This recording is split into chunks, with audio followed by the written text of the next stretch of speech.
అందరికీ నమస్కారం. ఈరోజు మనం ప్రతిభ అనే విషయం గురించి ఒక సరికొత్త కోణంలో చూడబోతున్నాం. ఇది మన ఆలోచన విధానాన్ని పూర్తిగా మార్చేసే అవకాశం ఉంది. ఈ ప్రశ్న మనందరి మదిలో ఎప్పుడో ఒకప్పుడు వస్తూనే ఉంటుంది కదా. ముఖ్యంగా చిన్నపిల్లల్ని చూసినప్పుడు వాళ్ళు చేసే కొన్ని పనులకి, వాళ్లకున్న కొన్ని సామర్థ్యాలకి మనం అవాక్కవుతాం. అసలు వాళ్లలో నిజంగానే ఏదైనా ఒక స్పెషల్ టాలెంట్ అంటే సహజ సిద్ధమైన ప్రతిభ దాగి ఉంటుందా? సరే, ఇప్పుడు మనం ప్రతిభ గురించి మనకున్న పాత అభిప్రాయాలను కాస్త పక్కన పెట్టి ఒక ఫ్రెష్ పర్స్పెక్టివ్తో దీన్ని చూద్దాం. ఇది కేవలం ఏదో ఒక నమ్మకం మాత్రమే కాదండోయ్. హార్వర్డ్ యూనివర్సిటీకి చెందిన హోవర్డ్ గార్డనర్ లాంటి పరిశోధకులు దీనిపై చాలా లోతుగా రీసెర్చ్ చేశారు. ఆయన సిద్ధాంతమేం చెబుతోందంటే, ప్రతి ఒక్కరిలోనూ ఏదో ఒక ప్రత్యేకమైన ప్రతిభ ఉంటుంది. మనం దాన్ని గుర్తించడమే తరువాయి. ఈరోజు మనం ఈ అంశాల గురించే వివరంగా మాట్లాడుకోబోతున్నాం. ముందుగా ఆ కొత్త దృక్పథం ఏంటో చూద్దాం. ఆ తర్వాత అసలు బహుళ మేధస్సుల సిద్ధాంతం అంటే ఏంటో తెలుసుకుందాం.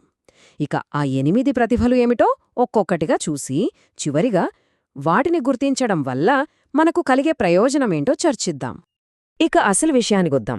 ఈ విప్లవాత్మకమైన ఆలోచనకు పునాది వేసిన సిద్ధాంతం గురించి ఇప్పుడు తెలుసుకుందాం.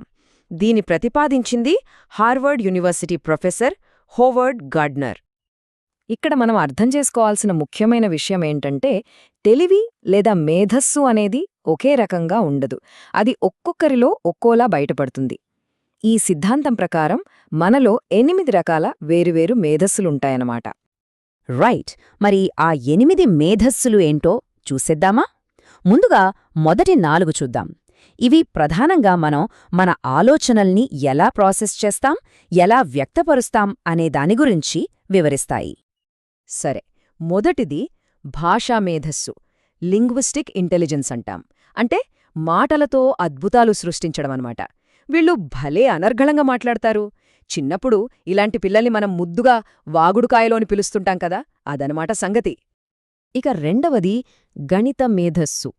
వీళ్లకు నంబర్స్తో, కొలతలతో భలే పట్టుంటుంది. ఉదాహరణకు ఒక టేబుల్ను ఒక్కసారి చూడగానే ఇది సుమారుగా 8 అడుగులకు 4 అడుగులుంటుంది అని దాదాపు కరెక్ట్గా చెప్పేస్తారు. మూడవది సంగీత మేధస్సు. వీళ్ళు ఏదైనా ఒక ట్యూన్ వినగానే ఇట్టే పట్టేస్తారు, గుర్తుంచుకుంటారు. మన ఏఆర్ రెహమాన్ లాంటి గొప్ప సంగీత విద్వాంసులు ఈ కోవలోకే వస్తారు. నాల్గవది దృశ్య మేధస్సు. మనలో కొందరికి ఆకాశంలోని మేఘాల్లోనో, గోడపై పడిమ నీటి మరకలోనో రకరకాల ఆకారాలు, బొమ్మలు కనిపిస్తుంటాయి కదా, ఆ సామర్థ్యమే ఇది. రవివర్మ, ఎంఎఫ్ హుస్సేన్ లాంటి గొప్ప చిత్రకారులను సృష్టించేది ఈ మేధస్సే. సరే, మొదటి 4 చూశాం. ఇప్పుడు మిగిలిన 4 మేధస్సుల గురించి తెలుసుకుందాం. ఇవి మనం మనతో, మన చుట్టూ ఉన్న ప్రపంచంతో, అలాగే ఇతరులతో ఎలా మమేకమవుతామో తెలియజేస్తాయి. ఐదవది శారీరక మేధస్సు. అంటే తమ శరీరాన్ని ఒక సాధనంగా వాడుకొని అద్భుతమైన ప్రతిభను ప్రదర్శించడం. క్రీడాకారులు, నటులు, డాన్సర్లు వీళ్లంతా ఈ కేటగిరీకి చెందుతారు. వీళ్లు ఏదైనా ఒక స్టెప్పును చూడగానే ఇట్టే అనుకరించేస్తారు. ఆరవది సామాజిక మేధస్సు. వీళ్ల మాటల్లో ఏదో మ్యాజిక్ ఉంటుంది. వీళ్లు మాట్లాడితే చాలు జనాలు ఇట్టే ఆకర్షితులవుతారు. ఎదుటివారి ఫీలింగ్స్ను చాలా బాగా అర్థం చేసుకుంటారు. అందుకే అందరితో సులభంగా కలిసిపోగలరు. ఏడవది అంతర్ముఖ మేధస్సు. వీళ్లకు తమ గురించి తాము చాలా క్లియర్గా తెలుసు. వాళ్ల బలాలు, బలహీనతలు, ఆలోచనలపై వీరికి పూర్తి పట్టుంటుంది. చాలామంది క్రమం తప్పకుండా డైరీలాస్తుంటారు. మన తత్వవేత్తలు, సైకాలజిస్టులు ఈ కోవకు చెందుతారు. ఇక ఆఖరిది 8వది ప్రకృతి మేధస్సు. వీళ్లు ప్రకృతిని ఎంతగానో ప్రేమిస్తారు. చుట్టూ ఉన్న చెట్లు, మొక్కలు, జంతువులతో ఒక ప్రత్యేకమైన బంధాన్ని ఏర్పరచుకుంటారు. రైతులు, వృక్షశాస్త్రజ్ఞులు ఎందుకు రుచిగా వంట చెయ్యాలంటే ఏ మసాలా ఎంత వెయ్యాలో కరెక్టుగా తెలిసిన మన వంటవాళ్లు కూడా ఈ మేధస్సున్నవాళ్లే. మనం ఇప్పటిదాకా మాట్లాడుకున్న 8 మేధస్సుల సారాంశం ఇక్కడ చూడొచ్చు. మాటల నేర్పరి నుంచి ప్రకృతి నేర్పరి వరకు.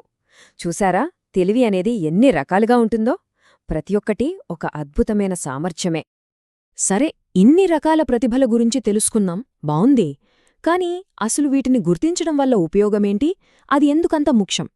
ఇప్పుడు ఆ విషయం గురించి చర్చిద్దాం. చూసారా, ఇక్కడే ఉంది అసలైన కీలకమైన విషయం. తల్లిదండ్రులుగా, సంరక్షకులుగా పిల్లల్లో ఈ 8 రకాల ప్రతిభల్లో ఏది దాగి ఉందో కనిపెట్టడం, దాన్ని అర్థం చేసుకోవడం చాలా చాలా అవసరం. ఎందుకంటే దాన్ని గుర్తించి మనం సరైన ప్రోత్సాహం ఇచ్చామనుకోండి, వాళ్ళు వాళ్ళ రంగంలో అద్భుతాలు సృష్టించగలరు. మరిప్పుడు చెప్పండి, ఈ కొత్త కోణంలో చూసినప్పుడు మనం సరిగ్గా వెతికితే ప్రతిభ లేనివారు అని ఎవరైనా ఉంటారా? బహుశా ఉండరేమో. ఒక్క క్షణం ఆలోచించండి.